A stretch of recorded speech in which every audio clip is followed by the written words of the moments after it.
Good afternoon, Professor Wed and classmates. My name is Karina Alexandra Mino and my partner is Oswaldo Jose Arrioja.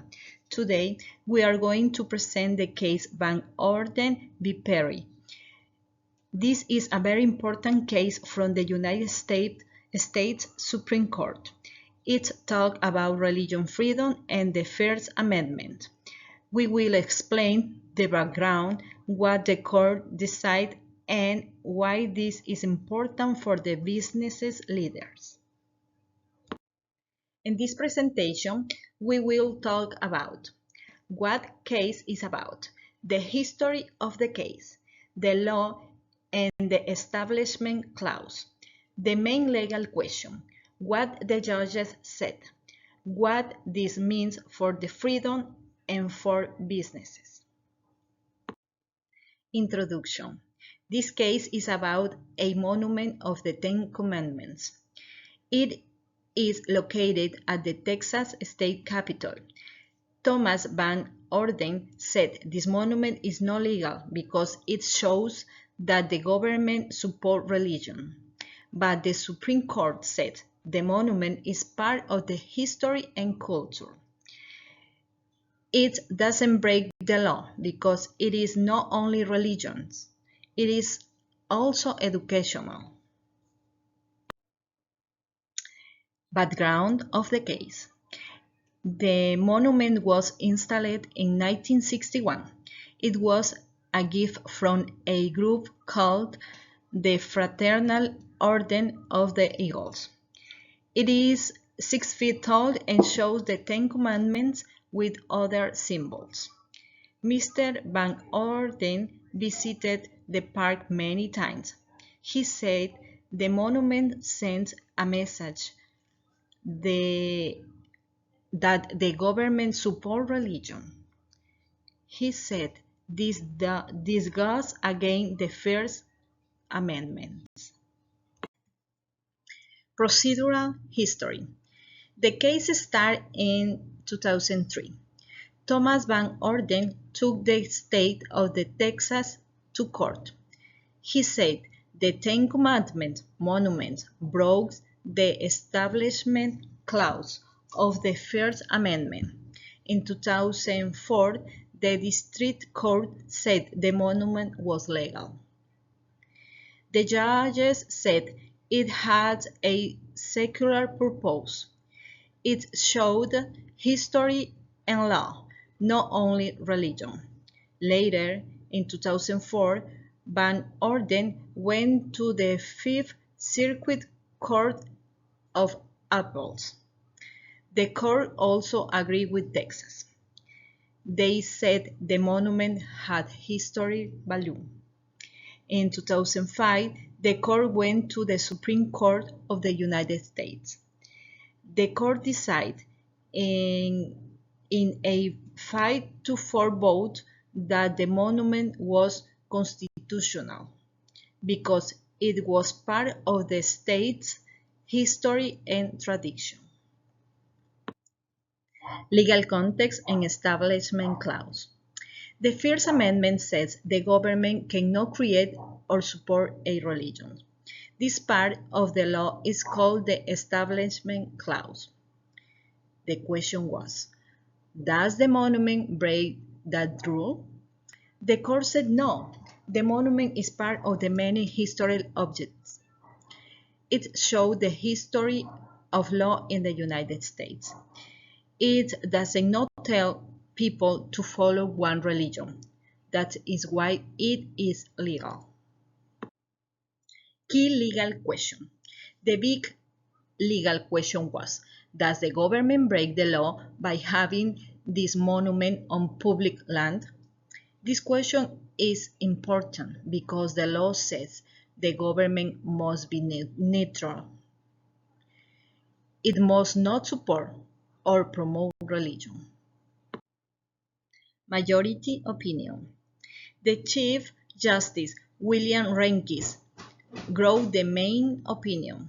He said the monument is both historic and educational. It had been there for 40 years without complaints. The court decided to focus on the full context, not only on religion. They did not use the lemon test in this case. They used a more flexible way to study the meaning of the monument. Dissenting opinions. But not all the justices agree. Justice Stevens with Justice Ginsburg say the monument still promotes religion. They said it does not respect the separation of church and state. Justice O'Connor and Justice Southern also disagree. They said that people may see the monument as a message from the government that support religion. This can make some people feel excluded. And this is the end of my presentation. Now my classmate Oswaldo will talk about the legal background and what the case means for businesses. Thank you very much. Thanks, Karina. Now let's talk about the legal precedents that shaped the Van Order versus Perry case. First, there is the Lemon test, which comes from the case Lemon versus Kurzman. It's used to decide if a government action violates the Establishment Clause. Basically, it asks three things. Does the action have a secular purpose? Does it avoid promoting religion? Or does it steer clear of too much government involvement with religion? Then there is the endorsement test, which looks at whether the government action seems favor one religion over others, something that could make people feel excluded. But in Bad Order versus Perry, the court took a different approach.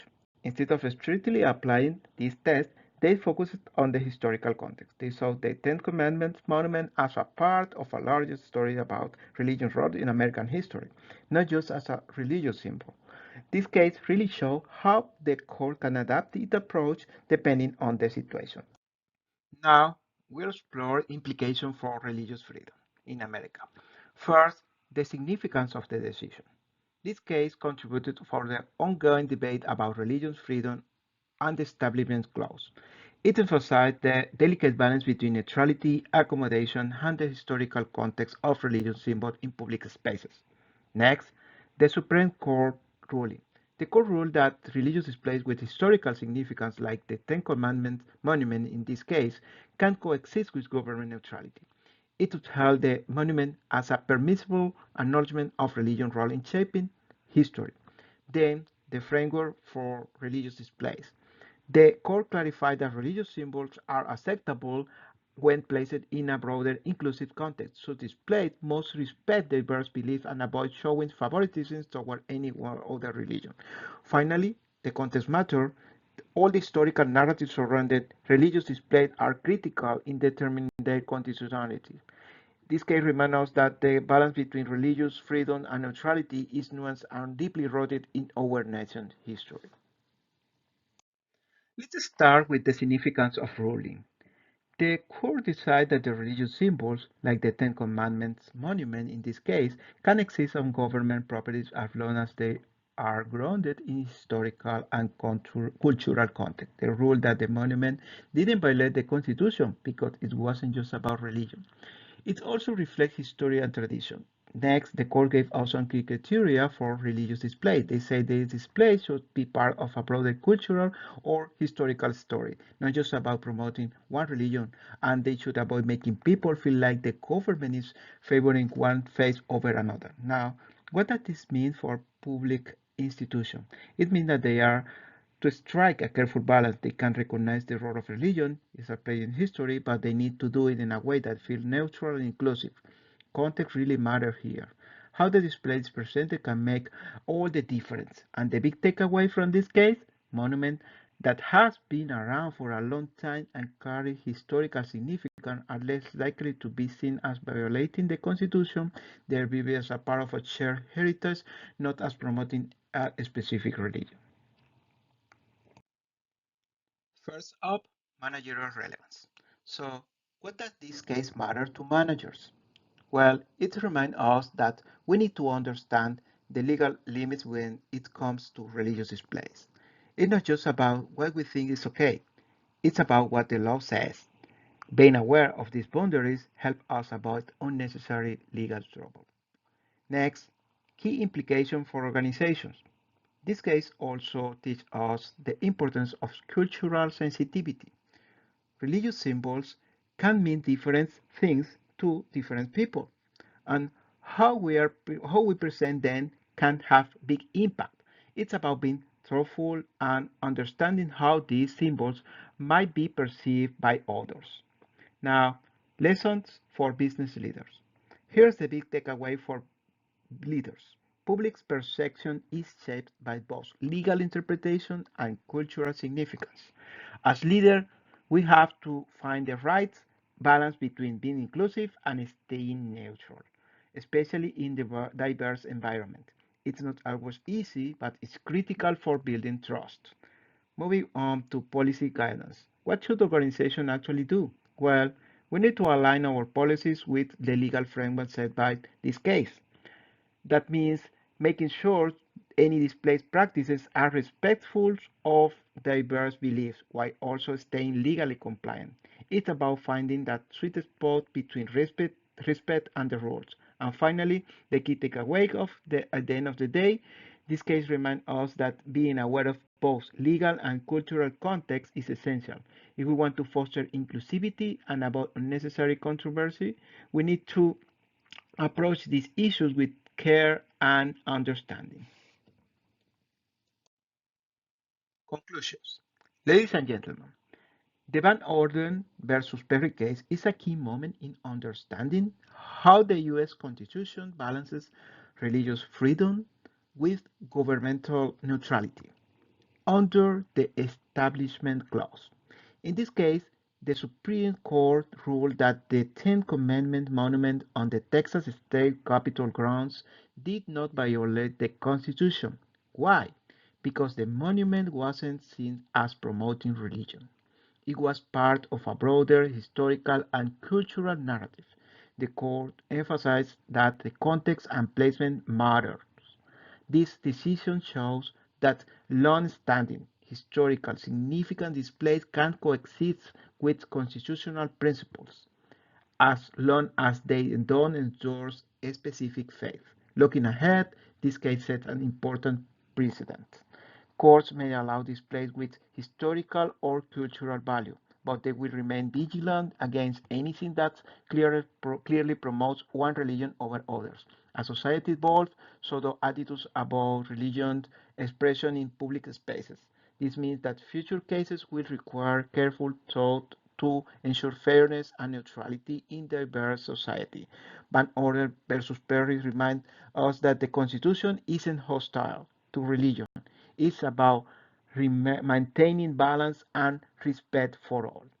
Thank you so much for your attention. Reference. Our analysis draws from trusted legal resources as you can see in the slide, including Studicata, the First Amendment Encyclopedia, Fine Law Justia, Cornell Legal Information Institute, OES, and the Sandra Day O'Connor Institute Library, as well as the official Supreme Court opinion. Thank you all for taking the time to listen to Karina and my analysis of Van Orden versus Perry, a landmark case that explored the balance between the Establishment Clause and historical displays of religion in public spaces. I hope this discussion has been insightful and clear. If you have any questions or comments, feel free to leave them in the section comments that you have in the video. God bless you and have a wonderful 2025 Easter. Bye.